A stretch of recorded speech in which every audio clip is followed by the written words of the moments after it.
Hey everybody, it was Kat.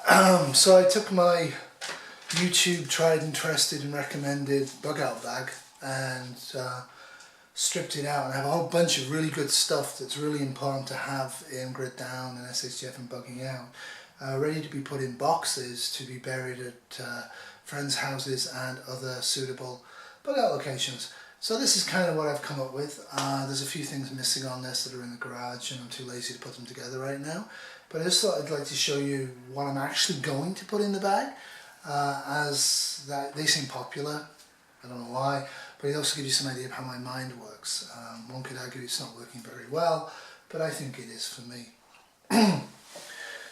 So the basics are all here to some degree, and I think this would be pretty much all I would actually go with in the spring, summer and fall. One of my supporters, Marius, he actually mentioned waterproof trousers. Yeah, I don't actually have any, and I think he's bang on right on that. Certainly in the spring and the fall where I live, I think very good quality waterproof trousers would be an essential. Anyway, first off, my offensive armament. That's it. That's decent enough in a fight in close quarters. I don't intend to engage. I tend to run away and hide. I don't believe in engaging. Cheap pair of binoculars so I can spy people from a distance rather than engage them. A cheap pry bar so I can get into abandoned houses and cars quite easily. A little bit of wire so I can use that and found items to rig up passive warning for perimeter at night. Actually during the day. I'll be sleeping during the day and moving during the night. So that's actually it for my offensive lineup. I know you're all screaming, where's your gun, where's your gun? I'm not a big fan of guns for bugging out. I really don't think you should be fighting your way to your bug out location. If you do, you're probably going to get hit, or family members are. I don't really plan for that. I can see why in some areas of the United States you might want that. Good working gloves. You're going to be handling a lot of wood, going over rough terrain. A pair of these gloves are also warm. It's a really good idea to have them. Also, you can get these reasonably cheap online. These are good for handling heat, hot objects. That's also a really useful thing that you'll regret not having. As I showed earlier, this wouldn't be just what I would take. There'd be other stuff like oatmeal and maple syrup, low weight, high density calories. That's what I'd be taking for food. Because I planned to bug out in the winter if I have to, I wouldn't take this usually. But this is the BioLite rocket stove with the kettle on it, and I can also generate some power this way. I really wouldn't want to use this unless I absolutely had to, but it is low smoke and it would be a good idea. Remember, cooking smells will reveal where you are, so it's best probably to eat cold, and certainly a lot of products know where you can do that. I always carry this and add to as I go along. It's found items for fire starting. It's a good idea to have it in advance and then add to it. No metal spoons, non-hand carved. Chopsticks and spoons and a knife. It's not great. A little spoon and a fork. Kind of basic, very lightweight, really durable. All I actually would need on a bug out, so that's all I would take. I would take, yeah, it's from a pocket box. I would take one metal tin cup to go with the rocket stove. The reason being I can use this on the rocket stove without, if I only want a small drink. But I can also just pour into packets and also into this from the kettle of the rocket stove. Fire accelerant, always a good idea to carry something like that. A chapstick for my lips and also as a fire accelerant. And as I said, I would have these in various locations protected. For a bug out, I really don't know why you're planning to use a bow drill. I know. I'll take one fire steel with me. I don't need it, and it weighs weight, and I would feel mentally happy having a backup to the Bics if they got so frozen I couldn't warm them with body heat, or if they broke because I fell over. It would be nice to have that. It's all I need to repair. Now this is something people don't really focus on. Needles. People buy cheap, these are just cotton actually, but people buy these Make sure you've got really big, strong needles. Like, to repair a bug out pack isn't going to be that easy with a tiny little thin needle, so think on that one. Don't weigh much, good idea, hopefully I won't use them. I personally want to carry a notebook. I might want to leave notes for people I want to make observations going out, or may relieve intel that I may forget exactly, but showing pictures of where other people appear to be setting up camp on the way out to a bug out may come in useful, and you don't rely on memory. Really cheap matches, again protected from water, that's all I need. Now this is going to horrify people. In terms of first aid, I haven't got a little first aid kit here. I have like a little blue one that I float around. Hey Becky. I have a blue one that I float around, and I would have that in the kit. Paracetamol, Tylenol, you don't need many. A little bit of anti-diarrhea medication just because. This is really critical. Have some sort of petroleum-based or animal-based, fat-based tallow, or this cow balm's excellent as well, but it's pretty heavy. This is actually mutton. Great for fire starting, great for chafing. If you've never done endurance exercise or done forced marches, honestly, you'd be shocked at where you'll chafe and how painful it is. Nipples should be covered with a little bit of this and a bandage before you set out on any bug out. You will lose your nipples with friction.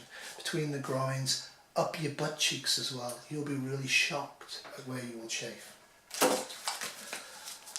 This was free, so it's a bit of diarrhea replacing powder for electrolytes, why not?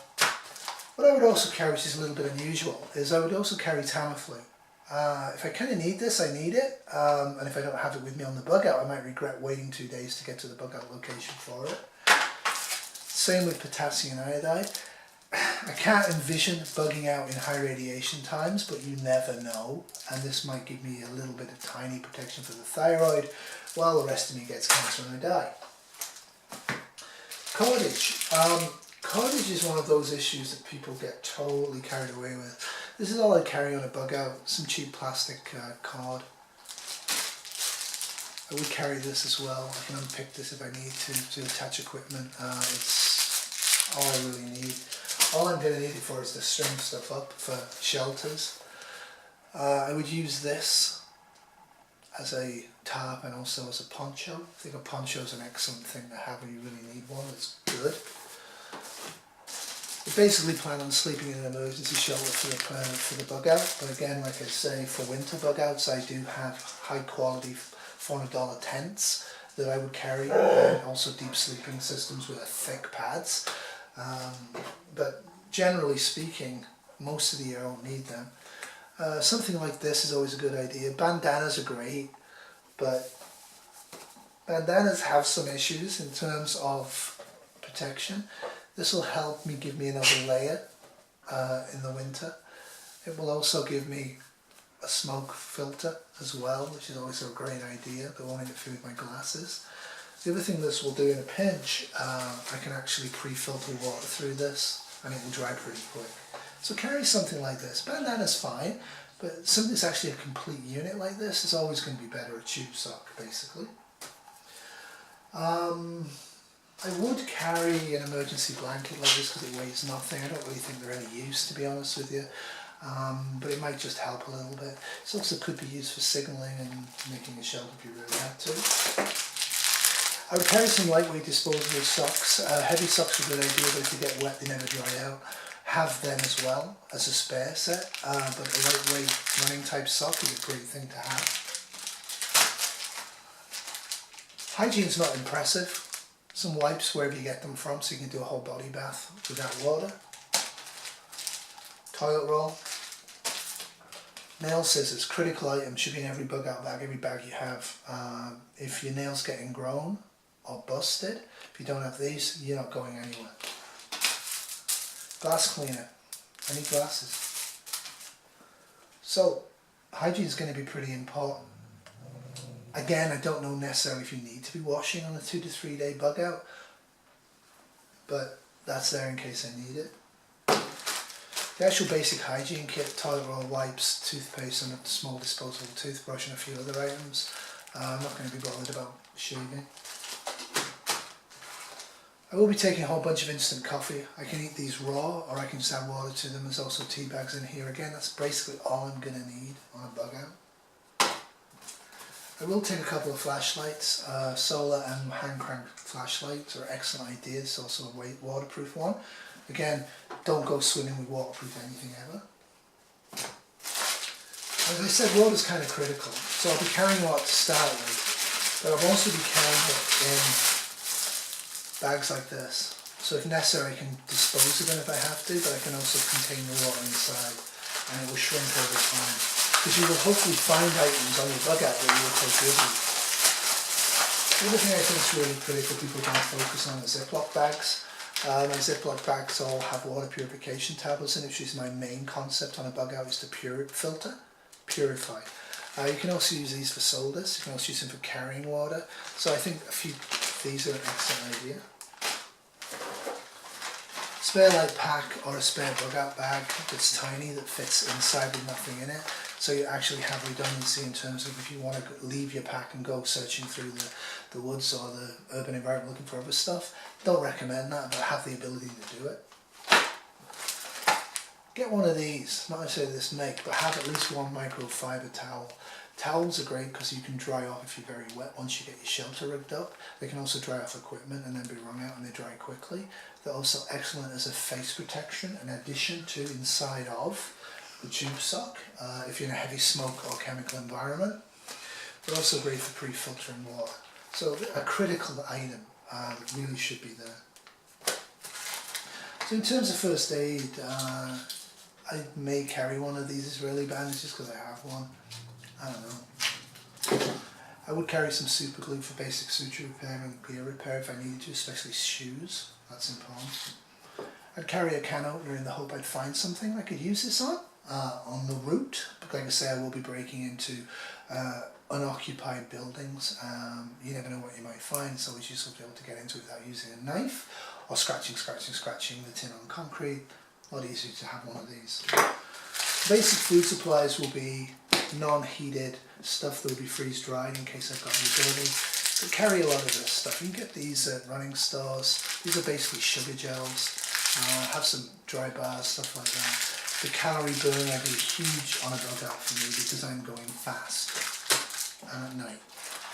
I'm going to carry one of these. I think they're kind of a waste of money. For a bug out, I think you're much better off carrying tablets and just doing that and waiting half an hour. I'll probably carry it anyway just because it's lightweight. I will set off with one of these, a spare Hygiene bottle. The reason I haven't gone with stainless steel for the bug out is weight. I have the ability to boil water in a tin cup. I also can boil water in the kettle pot. I can use both of them on open fire, though I cannot imagine why I'd need to. But I carry this. Now inside of this, there's a bunch of lifeboat water packages for when I can't be bothered. I need water quickly, but I don't want to make any noise or put any preparation time. It also has additional water purification tablets in it. So that's really it. What I would do is I would travel during the nighttime hours. I would plan about an hour or two before dawn to hide up somewhere that doesn't appear to have traffic or visibility, and I would sit there and be silent. If I wanted to cook a meal, I will cook a meal probably away from my original campsite. I'll probably travel 2 to 3 miles, stop, cook, then travel again as rapidly as possible. I think you need to be aware of the fact that leaving debris behind is a telltale sign of where you've been. So you need to be able to bury stuff. Burning stuff makes a lot of smell. So I think burying may be the way to go, but that's up to the individual and depends on the conditions. So I hope you get something out of this. My sleeping bag and my sleeping system is worth a separate video. Winter's going to be brutal. And the first layer of that is what you're actually going to be wearing. The second layer is the sleeping bag. The third layer is the ground protection, which should be at least this thick in the deep winter. And you really probably do need to carry a tent. Most places, most of the year, this is all you're going to need. Stay dressed, stay ready for combat, stay ready to run off. You don't really want to be sleeping. Consider sleeping during the day. Consider moving during the night. This will be slower and more dangerous in water respects. but it's worth the extra security bonus in my opinion. Anyway, that's all for me. Au revoir, Hooples Cat, over and out. Toodaloo.